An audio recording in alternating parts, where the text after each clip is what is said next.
My dad had a marriage before the one to my mom. It was only for a couple years, but they had one child, my older sister. My mom was her babysitter and ended up marrying my dad when older sister was 5. I was born 9 years later, and then my younger sister was born 2 years after that. After younger sister was born, my mom decided she didn't give two craps about older sister, and that older sister was, quote, taking resources from younger sister, and I am not trying to defend her, just giving context. She basically prevented our dad from paying older sister to go to college, or helping older sister financially in any way, along with pretty badly abusing only sister while dad was away on business trips. Only sister's now in her late 30s, I'm in my late 20s, and younger sister, she's in her mid-20s. Our dad passed away of heart failure a few weeks ago, and all hell has broken loose. Apparently, some time ago, my dad convinced my mom to divorce him for, quote, tax reasons. My mom's not good with money and was paying her a chunk of change in alimony every month while they still lived together. So, the will has nothing for her except one small house he owned in the middle of nowhere. Younger sister and I are both given trust funds and pay out a monthly stipend, and it can be used for certain expenses, weddings, medical bills, grad school, etc., everything else. The business, the money, all the houses, everything was left to older sister. This doesn't really bug me, as I wasn't interested in taking up the family business anyways, and I have a decent career of my own. But my mother apparently doesn't have a savings or retirement fund of any kind, and 18. I tried approaching older sister to talk to her about giving something to my mom, so she doesn't have to work. But she's pretty firm on making sure that my mom gets absolutely nothing. I tried going from the angle that her dad was kind of a predator. He was never faithful to mom either, by the way. And my mom did not know any better. But older sister is of the opinion that being destitute is her, quote, just desserts for the crap my mom put her through. I tried to see if maybe mom could contest a will on the grounds of them having a common law 1920s. Older sister is the executor of the estate, and it's in probate right now. I think that's the right terminology. Sorry, I'm not a lawyer. But I gave a copy of the will to my friend's dad, who is, and he said he'd take a look over it this weekend. I do have a question. Can the trust I was given be used to help my mother instead of me? Is there some kind of loophole where we can still get the money from older sister to make sure mom doesn't have to work? I know she should probably get a job, but she has no experience and is over 50. If we can't get money from older sister or the estates or Mace Trust, am I required to provide my mother with care if she refuses to get a job? My mom ended up being forced to get a job, but she had no real skills or college education. She dropped out of high school to marry my dad as soon as she turned 18, and was a stay-at-home wife/mom until he died. She started working at a movie theater to help pay for bills, but was constantly guilt-tripping my younger sister and I, because, well, we got trust funds. But she couldn't afford to live in the style she was accustomed to. Frankly, it got on my nerves, because the trust fund only pays for certain things, and my mom's expenses aren't one of them.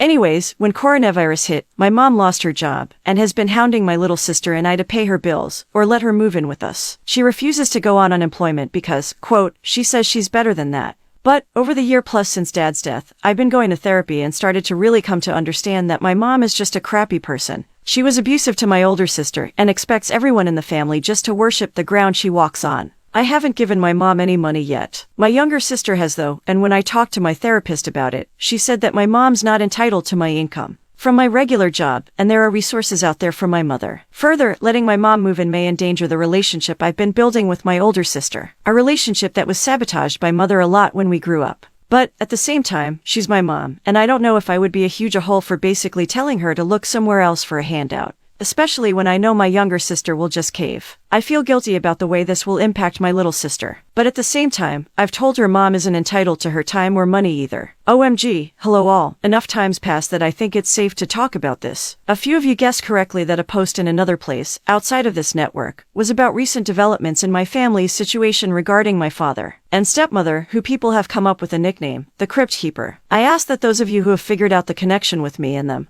or do figure it out in the future, don't draw attention to it by linking it here for others. I know people like juicy gossip, but I don't trust the poster of the other post, aka my younger sibling, to not bandy about some other personal things that have been posted on this account. This is an act of trust from me to this network. Alright, let's give you a quick cast of the characters. Me, well, that's pretty obvious. Dad, my dad who had me at 16, he was a raging narcissist, likes to play people off each other. When he passed, we were low contact. My aunt, which is my dad's older sister, a very low contact with most of our family except me. Crypt Keeper, my stepmother, who's 14 years older than me, was my babysitter when I was a toddler. Just no mom, just maybe mom. She's usually okay, but has some just no tendencies, and pulls some crap in the past, so I tend to be loving yet distant to her. She was 17 when I was born. Bro, my only full sibling, younger by a year-ish. He's the spitting image of our father, both in looks and atrocious personality. Isis, my crypt keeper's only biological child. Cool when alone, but enables the duck out of everyone. More fleas than a pack of coyotes living in a carry-on.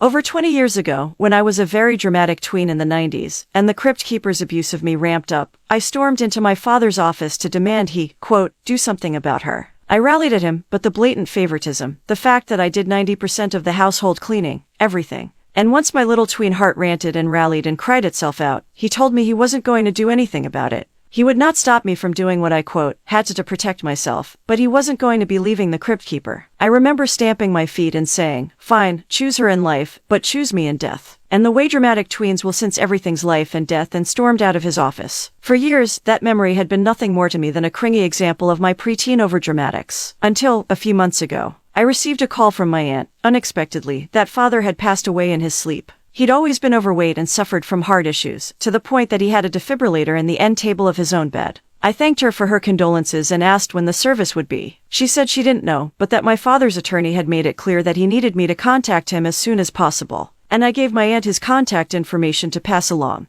I called the attorney while I was in a lift on my way home from work, and, well, he had a bombshell to drop on. My father had died and left pretty much everything to me. I remember him asking, what about crypt keeper? And the attorney said, they've been divorced for 10 years. Y'all, my father apparently convinced crypt keeper to divorce him for, quote, tax reasons, a little over a decade ago, which meant she wasn't entitled to anything in the estate. The state they lived in doesn't recognize common law marriages. He'd been paying her alimony for 10 long years, and she'd been using it as, quote, fun money, outside of 2 small trusts he'd left for my younger siblings to pay for various life expenses and a monthly stipend. And a small shack in the middle of nowhere for the crypt keeper. Well, I inherited everything else. Side note, what is it with members of my family only being generous to family in need when they die? Ducking idiots. The attorney, well, he apparently needed me to come sign, like, a lot of paperwork. So, I got some time off from my day job, flew out for a week, signed paperwork, used some insurance money to pay for an appropriate funeral, and had a lovely luncheon at his favorite restaurant. Then I flew home to wait for the probate to finish. That's when they call me brother in ISIS. See, for years, the crypt keeper just assumed that my dad was leaving her everything. She'd gotten very comfortable. She was so shocked when I had my dad's, well, now my attorney, informed me that her, per the will, the house she was living in wasn't hers, but the property of the estate, and she should prepare to move. When she tried to say, but I'm his wife, he reminded her she had not been for 10 years. She got an attorney to look at the paperwork, and from what I've heard, he basically told her there wasn't anything she could do. Say, she had received her, quote, share of the assets that was in the divorce. She had generous alimony for a decade, and he'd left her a house. No court in the land would say that she was forgotten in the will, and his ex-wife, she wasn't entitled to anything. Well, as you can imagine, this did not sit well with crypt keeper. She hasn't had to work since the Berlin Wall fell. She hasn't had a real job, ever. As babysitting me had begun under the table, she was getting a small house but no money. She realized she had to get a job or get the money from me. And I, of course, don't answer a call that I knows from her. So, she's saying sob stories to my siblings, telling them that if she could not support herself, they'd have to foot the bill. So, sure enough, they both began calling me 24/7, telling me when probate was finished, I, quote, had to give some money to crypt keeper. She'd never worked. I couldn't expect her to start now. After a couple months of this, I informed them that I would not hear them on the subject again. If they brought it up, I'd hang up on them or leave them blocked, if necessary. Then probate ended, and I paid a butt-ton in taxes, and became a lot wealthier. The day the house crypt keeper lived in was officially mine, I served her with an eviction notice with a smile on my face. This is when my brother made another post. She was gone within the 30 days, and thankfully someone had convinced her not to wreck the house. Probably told her I could, and would, go after her for damages. I don't care, I had a professional service going and clean it. Heh, boo. Then, just to be a jerk, I gave the house to my mom, whom the crypt keeper hated for being the first woman my dad loved. Last I heard, Isis had helped crypt keeper get a job at the Golden Arches. I admit I feel a certain amount of malicious glee at the idea of her being subject to the same indignities I suffered as a child because she could not stand the idea that any woman would be important to my father other than her. Though, I do feel bad for her co-workers. I know that woman is a monster and would not wish her on my worst enemy. As for me, for those of you that follow my post, future mother-in-law is being medicated and has mellowed TF out.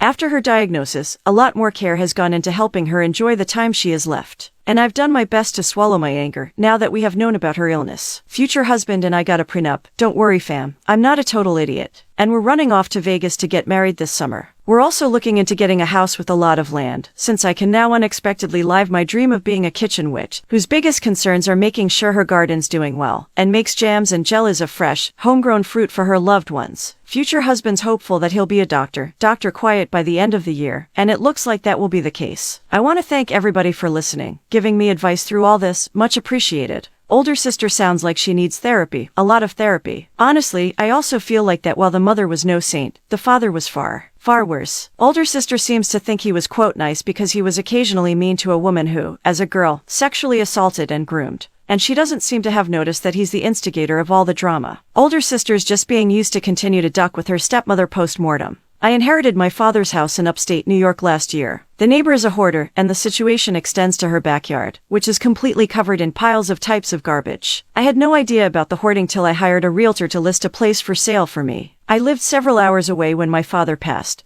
and we did not have a relationship for the last few years of his life, and he bought the house during that time. My realtor warned me that the neighbor will be an issue, but we put the property on the market anyways just to test the water, as I would have been happy to sell well below market value if we found a buyer who was willing to try to deal with the problem himself. I did not receive a single offer despite a strong seller's market and great traffic, and this is entirely due to the hoarding issue. This is not an assumption. Buyer's agents are asked to leave feedback after showing the house, and multiple realtors have specifically stated that their clients loved it and would have made an offer if the neighbor's backyard wasn't a deal breaker. Paying rent on top of the expenses associated with owning the house was not sustainable for me on a long-term basis, so I wound up moving up here after the lease on my old apartment expired in May. The situation's only getting worse, so I wound up pulling the listing shortly after moving in. The neighbors were a mother and a daughter when I inherited the property, but the mother passed away over the summer and the situation's become far worse since then. Originally, it was mostly, quote, clean garbage, like old furniture, toys, appliances, but it has included more and more household trash since the mother died. My backyard's completely unusable due to the smell, and it's almost unbearable inside of my house on warm days. Various animals use the larger stuff for shelter, and I don't even want to think about what type of smaller pests have been attracted to the household waste. There's also a large pile of trash stacked up against a shared fence, which is starting to buckle from the weight in a few spots. I could not get the fence repaired because the contractors would have to access the neighbor's side, which is impossible due to the trash. I'm terrified of this eventually causing the fence to cave in under the weight and cause a trash avalanche in my backyard.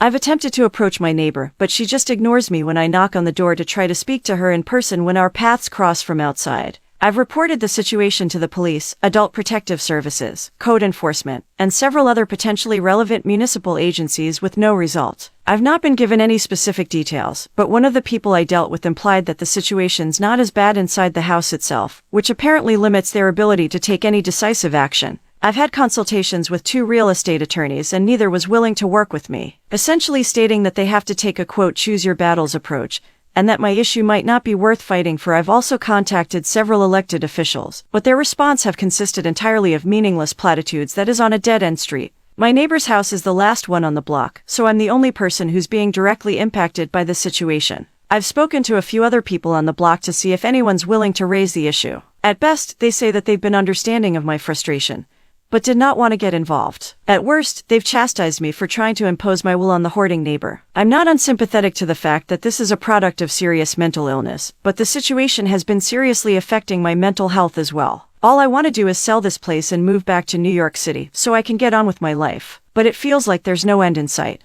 I would have considered disclaiming the inheritance if I'd known what a freaking disaster this would turn out, despite the house being worth what would constitute a life-changing windfall. I honestly don't even know the specific questions to ask here. I'm just looking for any advice that might help moving forward. Update. First, I decided to accept the fact that I was stuck with a house I didn't want, in an area that I didn't want to live in, shortly after posting here. I won't say that I learned to ignore the neighbor's backyard, but it stopped bothering me quite as much and had practically slipped my mind altogether once winter had me staying indoors as much as possible. I started focusing on some household projects after the weather turned, which led to me sort of falling in love with the house. Then, I got to know some of my neighbors and made some friends within an underground music scene. That was a huge part of my life back home. It did lead me to sort of a falling in love with the area. Then I met a woman and very much fell in love with her. Long story, not so short, I decided to give suburban life a chance. And it looks like I'm going to stick around. Some other aspects of my neighbor's mental health situation came to a head towards the end of winter. The details aren't mine to share, but it ended with her receiving an inpatient treatment,